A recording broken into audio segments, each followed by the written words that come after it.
doing a deep dive on a tower that possibly has the easiest answer in the most stupidly weird way. The Elven Stargazer.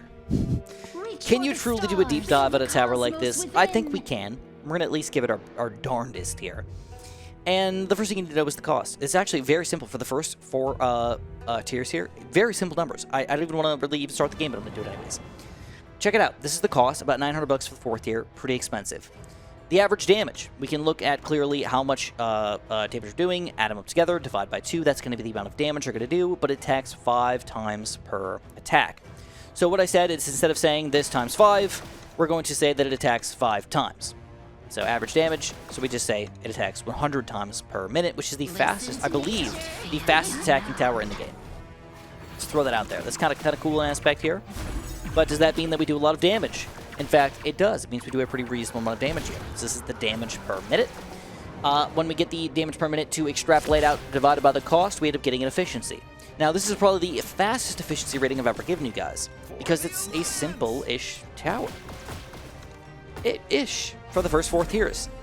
The only weird thing about it is the fact that it shoots individual units instead of attacking just the first unit, so it's going to attack every single possible unit in range here. 5 different units every single attack. Which I have no complaints about as a lowish tier Elven Stargazer. One other thing I wanted to point out really quickly is that now that we know the efficiency, how should we be using these guys? Well, it turns out low-level Elven Stargazers are pretty freaking solid. In fact, one of the most solid towers that you can own, so spamming a lot of low-tier Elven Stargazers ends up being a fairly decent strategy for us, which is kind of weird. Like, normally they're pretty close together, but in this situation, I mean, this is 0.5 difference between the first tier and the 2nd tier, and a 0.25 difference between the 1st tier and the 4th tier. Or really 0.24, don't talk the numbers here. So, I mean, that's not a crazy difference, but it is a sizable difference. If I was actually planning on using this tower effectively, I would build a lot of 1st tiers. Jump to a 4th tier when I get the money. Of course, you can get 2nd tiers, 3rd tiers whenever you want to. It's not like you're getting negative value out of them. They're not as effective as another tower. Now, again, I like to point this out, but around 4 is a pretty fair and average number in this game. A little bit below 4, at 3.5 and below, you're probably doing a little bit less than you probably should. At anything above 4.25, 4.5, you're doing great, okay? So we're really in the average here with this tower at this point. Just across the board, it's very, very average-ish, good-ish, okay-ish damage. best way to put it, right? Okay, average, decent. But then we get to the abilities. Okay, this is where things get really, really, really confusing. Okay, this is called the Rising Star ability. So, how often does a Rising Star happen? Well, it only happens when you specifically kill a unit. Which is why this tower ends up being very confusingly difficult to actually calculate out what it's doing. I have to say a number here. So what I did was I played my game in a regular game, and I just counted how many times it happened to me. And believe it or not, in the 1 minute that I played, it happened 8 times. So I said, well, let's subtract 2 and let's add 2. You know, that's probably the amount of times that's going to happen here. On average, you know, ish on average. It could happen 100 times in a minute. Just to throw that out there. It could happen 100 times in a minute. Every single unit got killed by your single attack. It could happen 100 times per minute. But I said, let's do 6. Let's do 10. Let's move this out of the way for now. And that means that we can kind of get some numbers from these numbers, basically. Now, you can see it can happen way more often than that against weak units. Just exploding rising stars all over the place. That is super awesome. Now, we're also going to make an assumption here, because at the base level, we can shoot out 3 stars. Then we shoot out 4 stars for the 2nd level, and 5 stars for the 3rd level.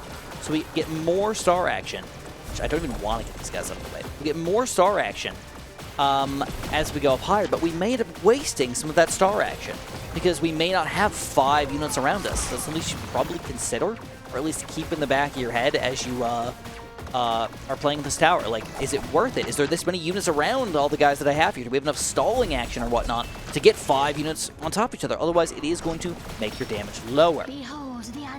Your overall damage could be significantly lower from that. So, again, just things to keep in mind here. So when we go to the numbers here, this is the amount of damage that we can do. All we did was, again, we took the average amount of Rising Star damage that we do, we multiplied it by 3, 4, and 5. We got 60, 140, and 225. Now, again, that is, again, assuming that we are killing the units with this ability, and we are having all the stars explode on them. All of the stars explode on them. Every single one that could explode out will explode out. And that means you need to have 5 other enemy units near you when you actually die. Okay. If that happens, though, this is the cost, 150, 300, 450, and that's going to give us our damage total. The damage total doesn't mean anything until we get to our next level, which is the efficiency. Now, this is the damage total for 6 and then 10. So those are 2 different numbers there, and that's going to give us our efficiency for 6 and our efficiency for 10. These are our numbers. Let's just discuss them really quickly. I don't think that I can really, like, tell you, like, yes or no. All I can just say is maybe and probably. All right? So maybe and probably in this situation. So one thing that people like about the Elven Stargazer is that it's pretty good against spawner units, because if you're exploding spawner units, which have fairly low health, you can just explode them and get more Rising Stars to explode out on all the other enemy units around you, which is great, obviously. It's also pretty good against flying units, because it can randomly attack flying units when they're behind the other units, and when you have people that sneak through, you want to kill the flying units before you kill anything else, so that's actually a really nice thing to have happen. So those are all positive things here, but as far as the numbers are concerned, for the Elven Stargazer, specifically the Rising Star, it's pretty difficult to say that it is worth it in most situations. Okay? And here's why. We've got a 2.4, 2.8, and 3 at the low end. We've got a 4, 4.6, and 5 at the high end of my numbers. Again, randomly kind of made up, though. But the problem with this is assuming that we are getting 5 Rising Stars popping out every single one of these shots. No, that's never going to happen. It's just not going to happen. I mean, even if you are having spawner units coming out, you're not going to have 5 of these guys exploding every single time and getting the full Rising Star. So usually you're probably going to average, I don't know, 3. So just divide this by, or times this by 3/5. That's probably what you're likely to get out of it. Could it be higher? Yes. Could it be lower? Yes. But what are you actually averaging? I don't know. I don't know the answer. It's really going to be dependent on your gameplay, how many Rising Stars you're going to have happen here, how many spawner units and low health units are coming out, and all the other junk going on here. But as far as I'm concerned, I don't like the Rising Star for a lot of reasons. I don't like it because the stars aren't going to explode on the units every single time. I don't like it because the Elven Stargazer specifically doesn't attack the weakest unit. It attacks all of the units all at the same time. That means your heroes, the other units, or whatever can kill the guys without the Rising Star popping out. And then lastly, the Rising Star does not cause another Rising Star explosion on other guys that get killed by the Rising Star, only by our base attacks in particular.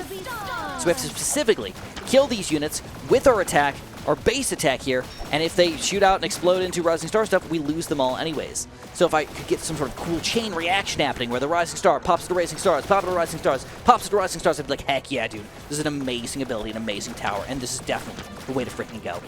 But, again, it doesn't seem to happen. So, does it mean it's bad? No, not necessarily, but it does limit our use case at least a little bit here. That's all I'm really going to say about it. Now, there is one more thing that we can go over, but again, it's really hard to numberify how good a teleport actually is. So I'm going to give you guys just the base numbers here without doing anything too crazy. So leave that on the screen for you to look at the efficiency here of kind of the what we could expect out of the Elven Stargazer if done fantastic.